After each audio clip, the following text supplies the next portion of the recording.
Assalamualaikum warahmatullahi wabarakatuh. Saya akan menjelaskan ulang tentang anatomi dan perubahan anatomi pada kasus muskuloskeletal, kasus reumatologi. Di sini ada caput humeri, di sini ada sulcus bicipitalis atau sulcus intertubercularis humeri. Kemudian di sini ada acromion. Di sini ada tendon longus. Di sini ada di sini ada tendon bicep longus dan ada tendon brachialis longus. Di sini ada tendon bicep brevis. Dan di sini ada tendon supraspinatus, bicep supraspinatus. Pada dislokasi tendon otot bicep caput longum ini ada reposisi. Ketika kita mempalpasi dan menemukan tendon yang mengalami dislokasi, tendon direposisi dengan menggesernya ke arah anterior atau posterior, kemudian diletakkan kembali di sulcus bicipitalis dan digerakkan fleksi ekstensi shoulder. Pada tendinitis supraspinatus ini proses terjadinya inflamasinya adalah tendon musculus supraspinatus belum berinsertio pada tuberculum maius humeri melewati terowongan bahu atau caput humeri, acromion, dan ligamen coracoacromialis. Kemudian akan bertumpang tindih tendon supraspinatus dengan tendon biceps caput longum dan terjadi gesekan berulang dan terus-menerus sehingga menyebabkan kerusakan pada tendon supraspinatus. Ciri-cirinya yaitu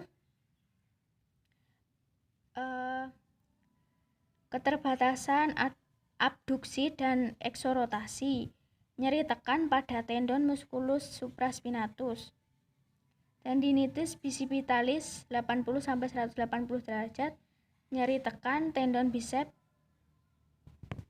Kemudian proses terjadinya inflamasi pada tendinitis bicipitalis adalah trauma jatuh atau pukulan atau aktivitas berulang pada bahu dalam posisi adduksi lengan bawah supinasi.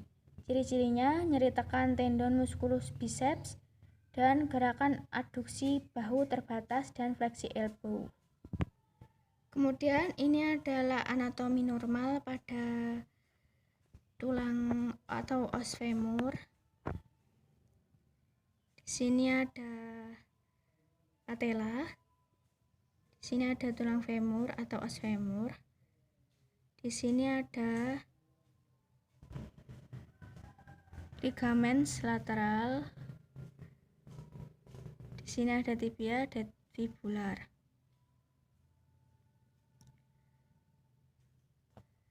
Pada kasus osteoartritis ini, inflamasinya terjadi karena gangguan sendi yang bersifat kronis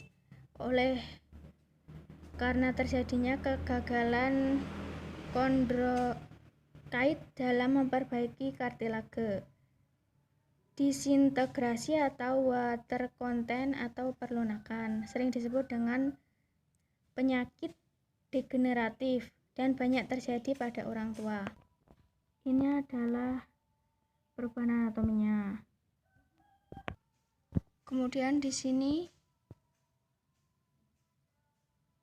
ada bursa acromialis.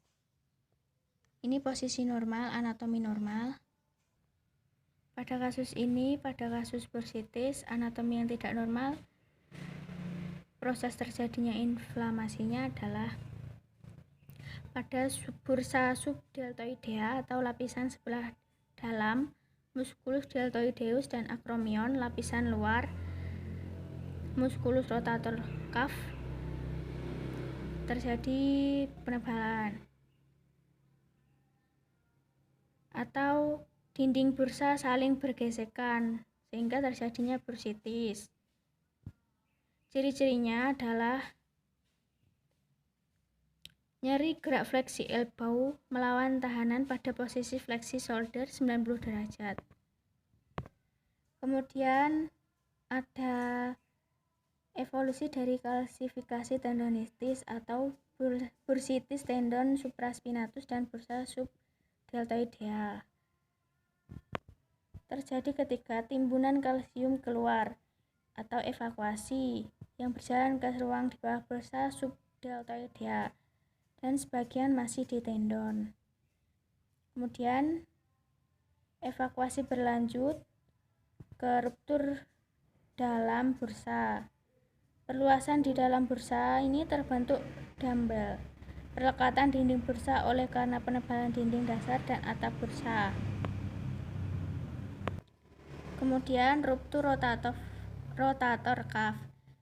Ruptur rotator cuff dibentuk oleh tendon musculus supraspinatus, infraspinatus, teres minor dan subscapularis untuk menahan kaput humeri dalam cavitas glenoidalis.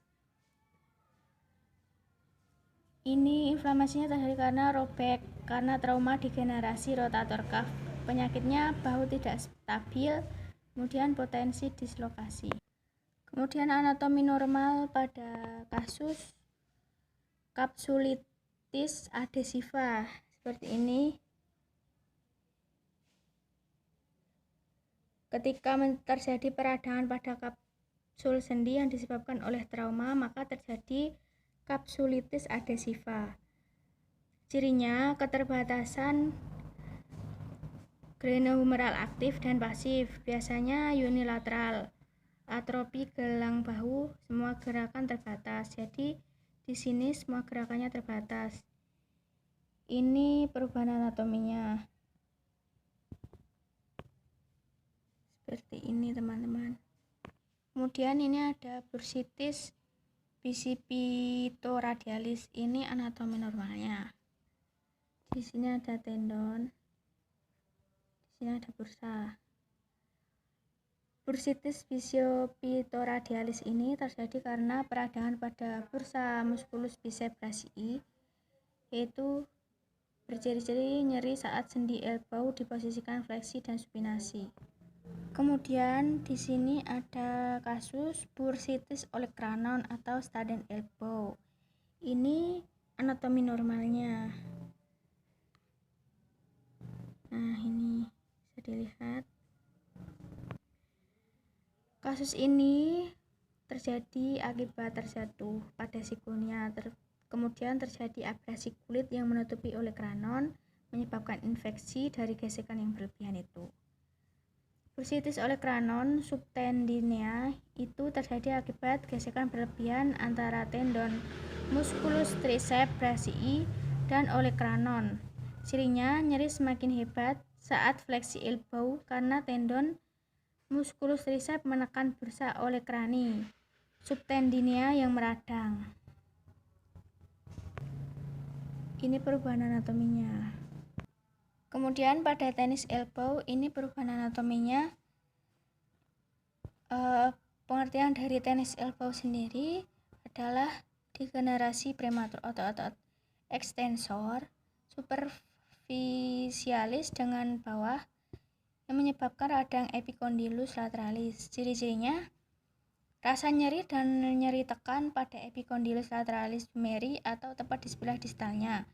Nyeri semakin nyata saat gerakan pronasi, supinasi, ekstensi elbow, dan ekstensi wrist secara berulang. Kemudian yang terakhir ada kasus golfer elbow atau epicondylus medialis, yaitu kebalikan dari tenis elbow,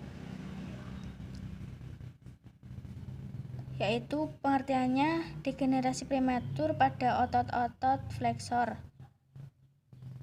Sekian penjelasan dari saya. Wassalamualaikum warahmatullahi wabarakatuh.